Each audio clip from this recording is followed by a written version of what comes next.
여러분들 건강 중요하죠? 여러분 건강하십니까? 여기에 계신 모든 분들 전부라고는 말할 수 없지만 상당히 많은 분들이 한 가지 이상의 질병들은 다 가지고 계신 것으로 알고 있습니다. 오늘날 사람들은 100세 시대라고 말을 하죠.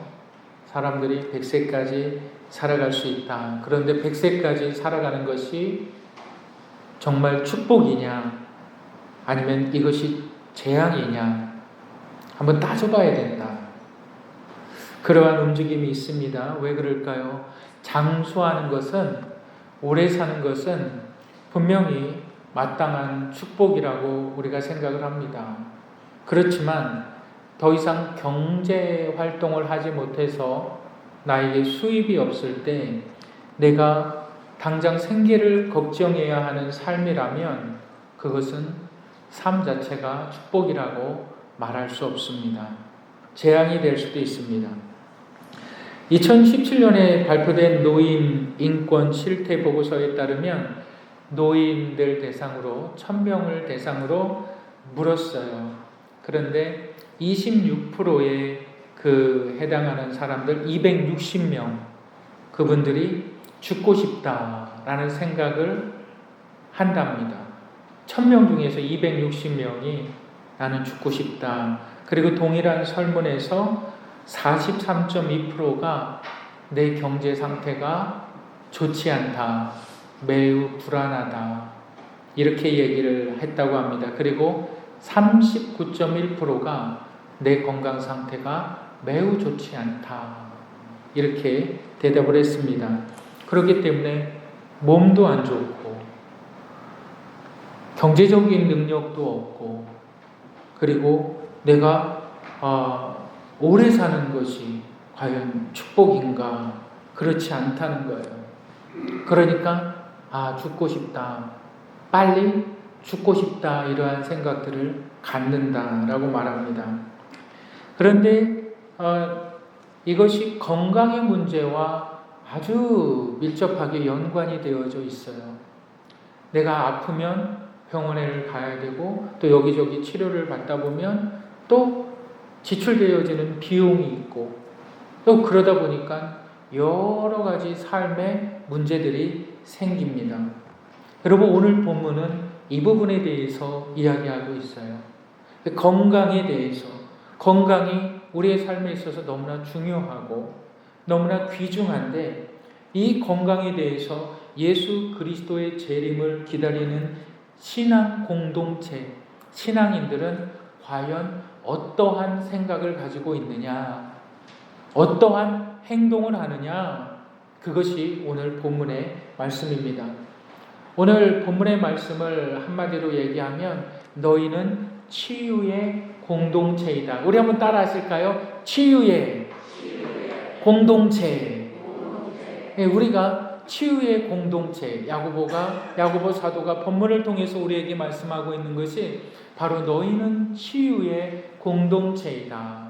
이 치유의 공동체에서 첫 번째 기억해야만 하는 것이 있는데 그것이 뭐냐면 목회자를 청하여 기도를 받아야 한다라는 것입니다. 다 같이 한번 따라 하실까요? 목회자를 청하여 기도를 받자. 네, 우리 본문 야고보서 5장 13절, 우리 14절 다 같이 읽겠습니다. 시작. 너희 중에 고난당하는 자가 있느냐? 그는 기도할 것이요. 즐거워하는 자가 있느냐? 그는 찬송할지니라. 14절 읽겠습니다. 시작. 너희 중에 병든 자가 있느냐? 그는 교회의 장로들을 청할 것이요. 그들은 주의 이름으로 기름을 바르며 그를 위하여 기도할지니라. 네, 13절과 14절에서 야고보 사도가 너희 중에 이렇게 이야기하고 있어요. 그러니까 너희 중에라는 말은 이 5장 7절, 지난주에 우리가 본 5장 7절 세상 가운데 살아가는 믿음의 형제들, 이 믿음의 형제들이 어떤 형제들이냐? 바로 주님이 오실 날을 기다리는 믿음의 형제들. 예수 그리스도께서 분명히 이 땅에 공중 재림하신다라는 예수 그리스도의 재림을 간절히 기다리는 믿음의 사람들. 근데 이 믿음의 사람들이 어떠한 형편이 있냐면 이 사람들이 고난을 당한다라고 말하는 거예요. 그런데 고난 당하는데 가장 큰 고난이 뭡니까? 바로 건강의 고난이에요. 병이라는 거예요. 그런데 지금 야고보 사도가 믿음의 형제들에게 이렇게 이야기하고 있는 것이 있는데 그것이 뭐냐면 너희가 고난당할 때 뭐라 그럽니까? 너희가 고난당할 때 기도할 것이요. 고난당할 때 기도하는 것은 어렵지 않아요. 정말 믿음에 있고 힘이 들면 하나님 앞에 나와요. 정말 내 삶이 간당간당하고 내 질병이 심각하면 하나님의 사람들은 자동적으로 나와요. 하나님께 매달리는 거가 됩니다. 그런데 즐거울 때 찬양하는 것은 쉽지 않아요. 고난당할 때 기도하는 것은 오히려 쉽습니다. 그런데 즐거울 때에 사람들이 하나님께 찬양하고 하나님께 영광 돌리는 것은 쉽지 않습니다. 그리고 또 이렇게 얘기하고 있습니다. 너희 중에 병든 자가 있느냐? 그러니까 병으로 인하여서 고난을 당할 때 이 믿음의 형제들의 삶의 원리는 믿지 않는 사람들과 다른 행동 원리를 가지고 있어야 된다. 라는 겁니다. 내가 믿음이 있어요. 근데 내 믿음이, 내 행동이 믿지 않는, 하나님을 모르는, 예수 그리스도를 모르는 사람들과 달라야 된다. 그 달라야 되는 부분이 특별히 어느 부분에서 고난당하는 부분에서 달라야 된다. 라는 것을 이야기하고 있습니다. 그러면서 13절에 너희가 고난당하는데 병으로 인해서 고난당할 때 교회의 장로들을 청할 것이요. 여러분 여기서 장로는 장로교회들의 장로들이 아닙니다. 여기서 장로들이라는 것은 교회의 목회자를 말하는 겁니다. 너희가 고난당할 때, 너희가 병으로 인하여서 고통당할 때 목회자를 청할 것이요 이 말입니다. 그리고 그들을 주의 이름으로 기름을 바르며 기도해야 된다. 여러분 왜 기름을 바를까요? 어떠한 신비한 능력이 기름 안에 있는 것일까요? 여러분 당시 고대 사회에서는 기름이 약으로 쓰였습니다. 여러분 누가복음 10장 34절에 보면 사마리아 가운데 이 예루살렘에서 여리고로 지나가는 한 사람이 강도를 만납니다. 그랬을 때 대제사장이 지나가고 레위인이 지나가고 누가 지나갑니까? 사마리아인이 지나갑니다. 그랬을 때 사마리아인이 그 강도 만난 사람을 돌봐주지요. 그리고 여관으로 데려갑니다. 그리고 나서 34절에 뭐라고 기록되어져 있냐면 그 사람에게 상처에 기름을 바르니 이렇게 얘기하고 있어요. 그러니까 기름이라는 것은 고대 사람들에게 있어서 약입니다. 그리고 이 병든 자를 위해서 기도해 줘라. 그러니까 성도들이 고난당하고 있어요. 질병으로 인해서 고난당하고 있어요. 그러면 목회자를 청하라는 거예요. 목회자를 청해서 그 성도를 위해서 목회자가 기도해야 된다라는 것을 말하고 있어요. 여기에 가장 중요한 원리가 있는 거예요. 무슨 원리가 있을까요? 우리가 생각할 때 질병은 두 가지의 질병이 있습니다. 첫 번째로는 우리의 식습관을 잘못해서 생겨나는 질병들이 있어요.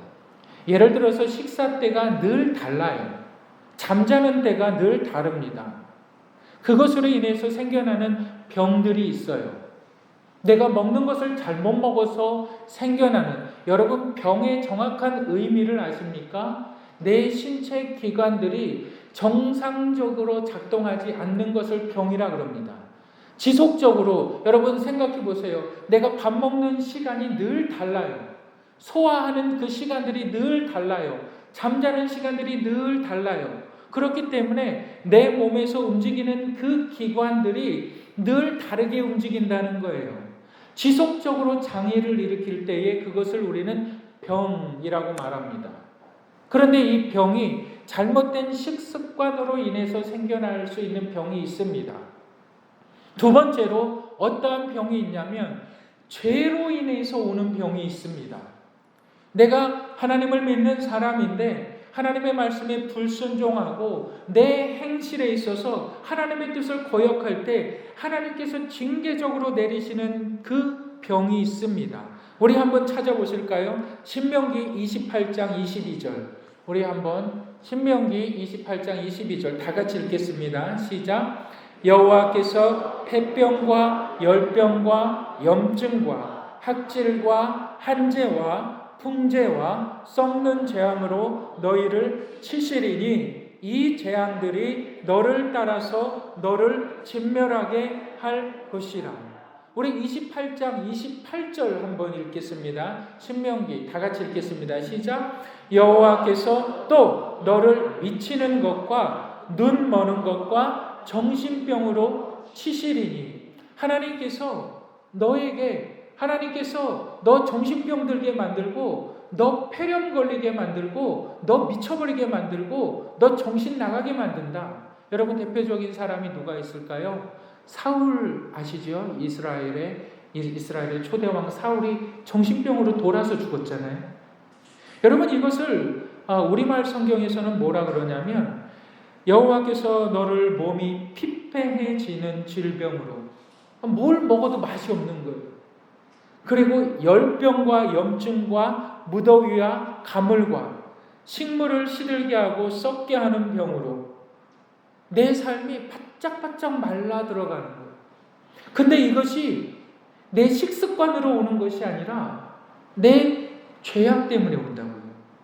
여러분 신명기 28장 28절 우리말 성경에서는 더 솔직하게 확실하게 말하고 있는데 여호와께서 정신병과 눈 머는 것과 정신착란으로 너를 칠 것이다.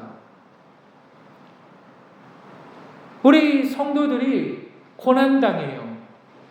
두 가지 질병이 있어요.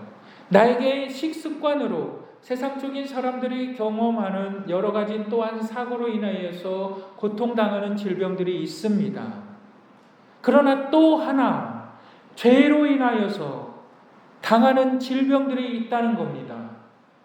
왜 목회자를 청해야 되는가? 이 부분을 말하는 거예요. 이 부분을.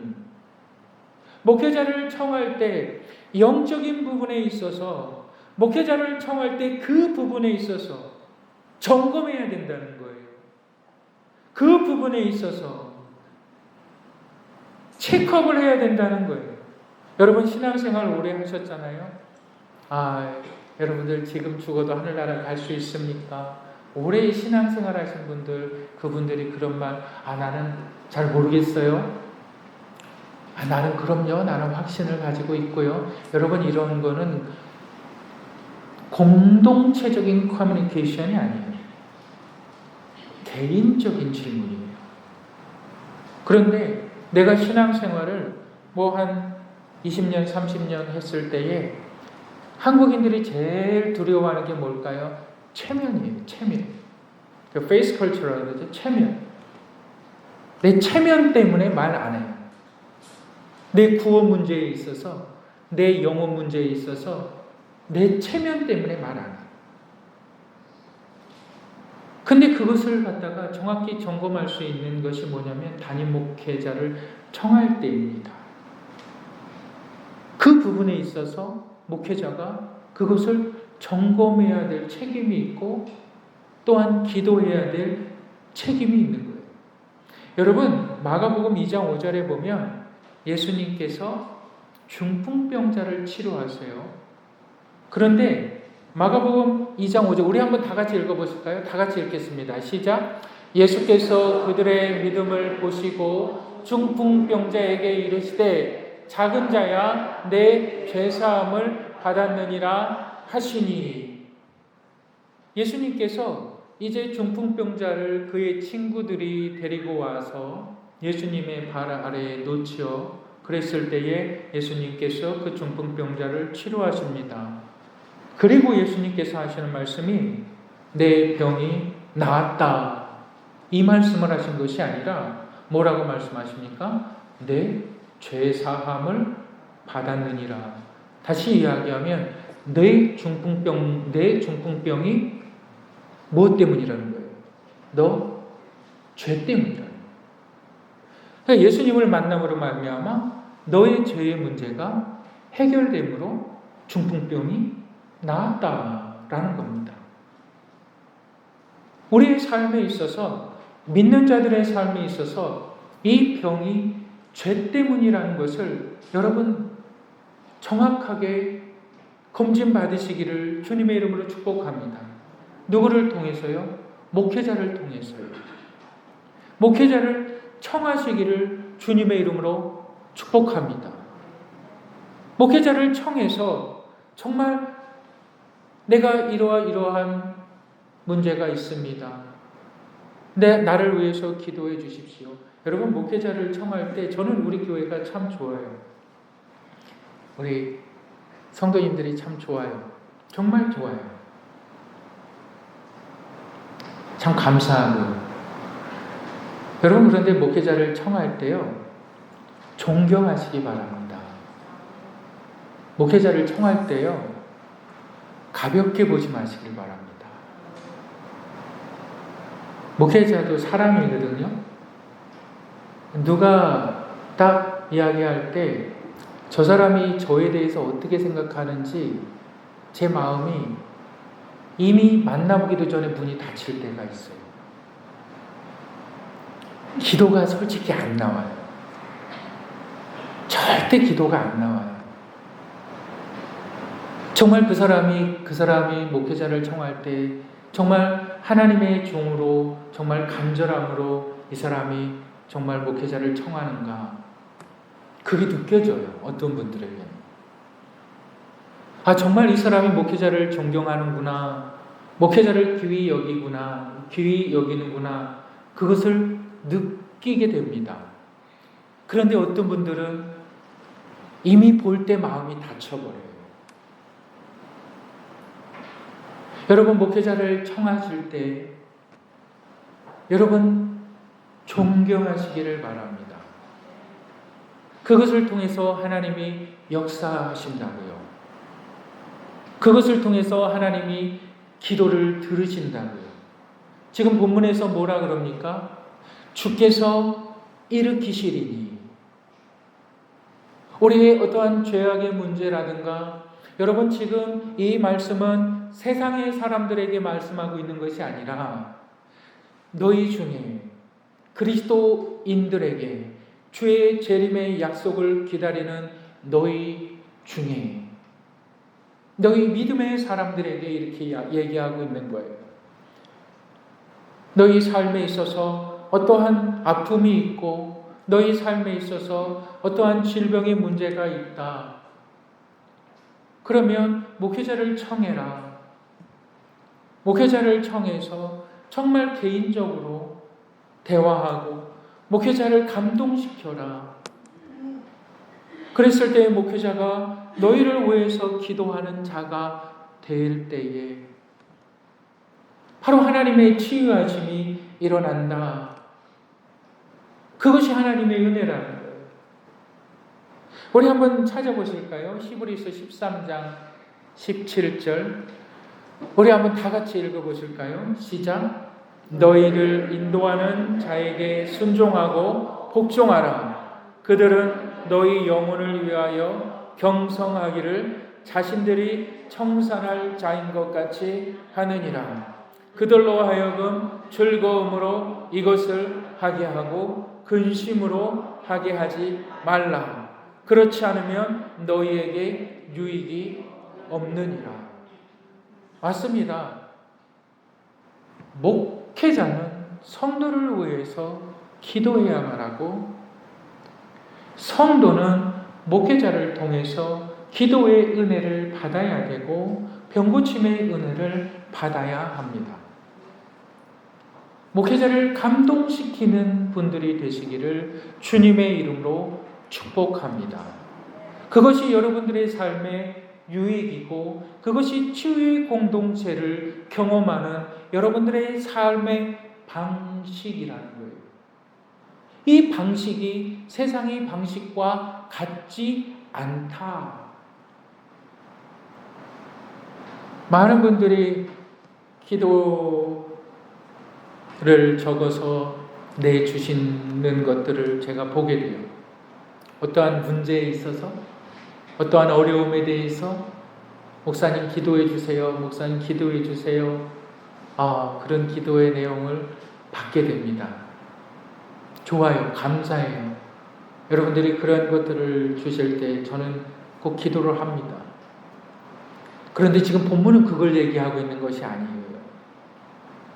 너희 영혼의 문제에 있어서, 너희 질병의 문제에 있어서 그 권한과 은혜가 주의 종을 통해서 나간다는 거예요. 이 은혜를 경험하시는 분들이 되시기를 주님의 이름으로 축복합니다. 두 번째, 치유의 공동체가 되기 위해서 기억해야만 하는 것은, 한번 따라 하시겠습니다. 함께 병 낫기를 위해서 기도하자. 우리 야고보서 5장 16절부터 18절, 5장 16, 다 같이 읽겠습니다. 시작.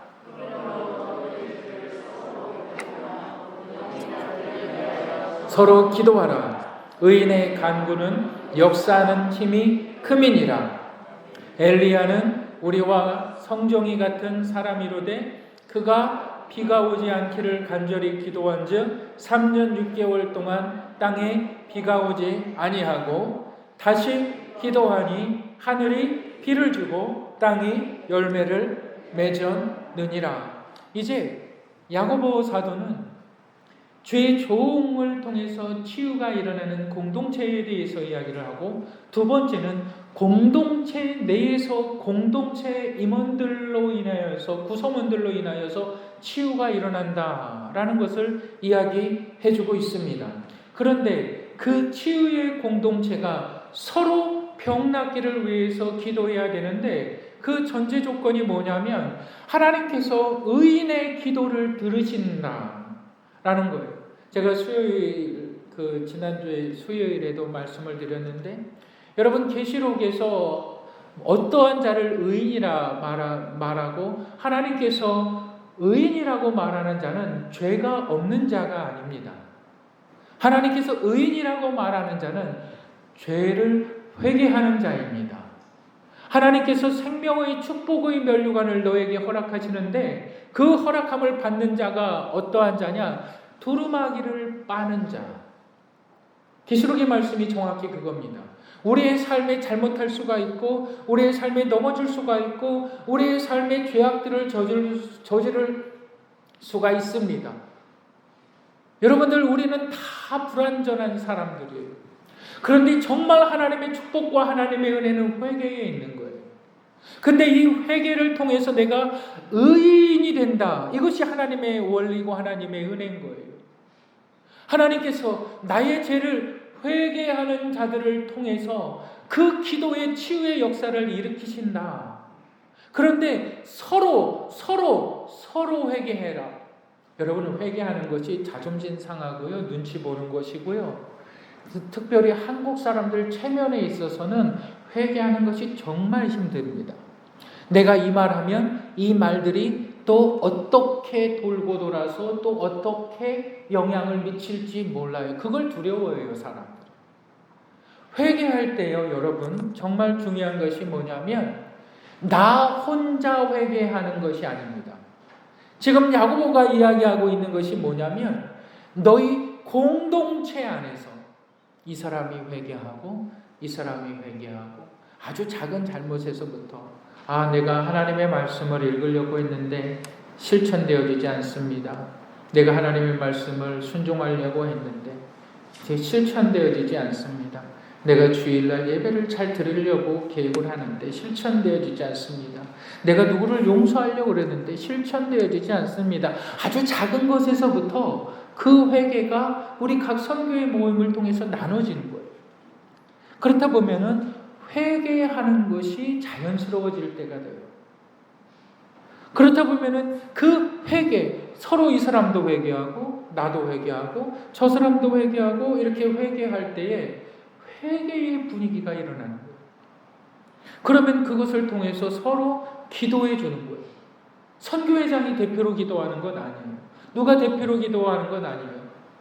모든 사람들이 서로 기도하는 거예요. 이것을 갖다가 중보기도라고 해요.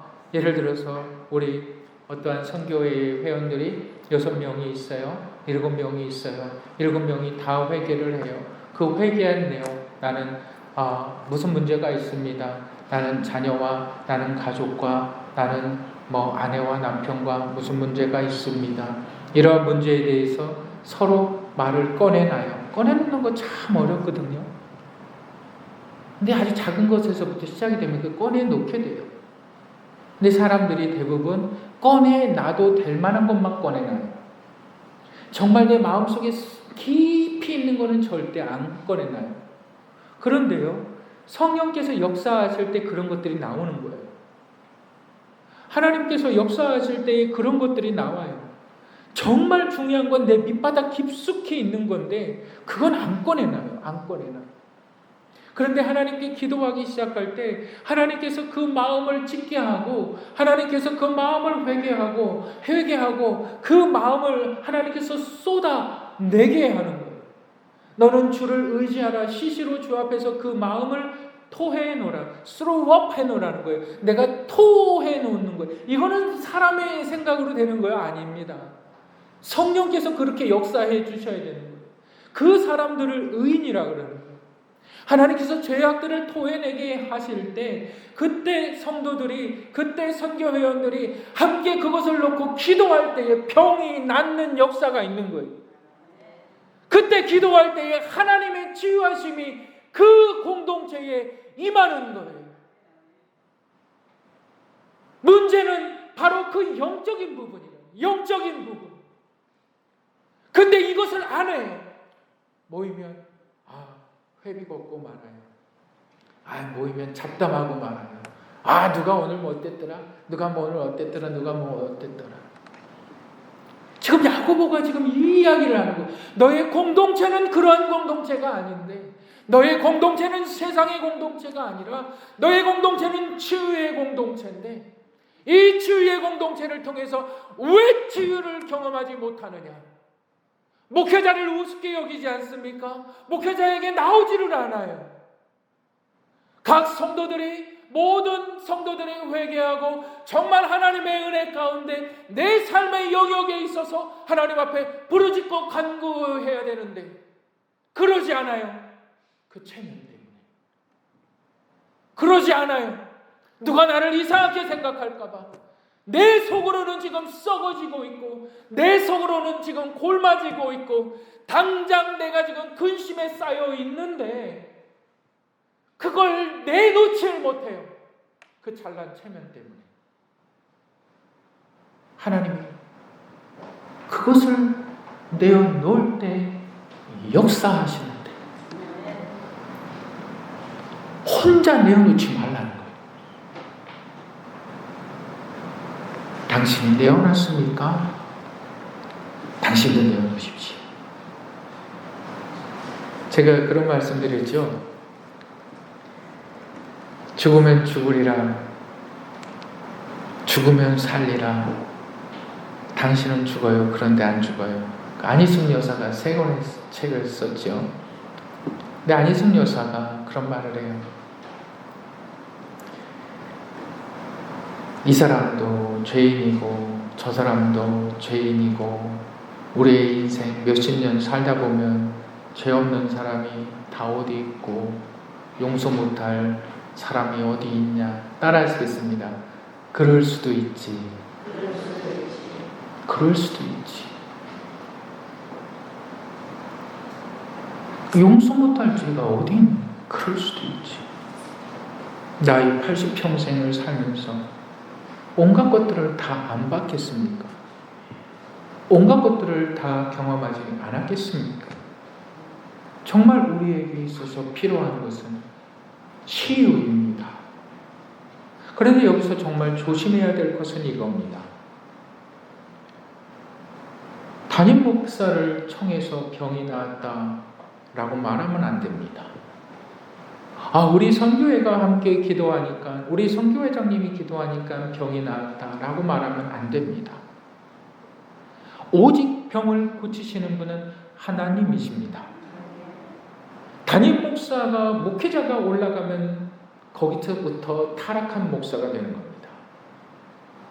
어떠한 성도가 내가 병을 고쳤다라고 말하면 거기서부터 사단이 역사하기 시작합니다.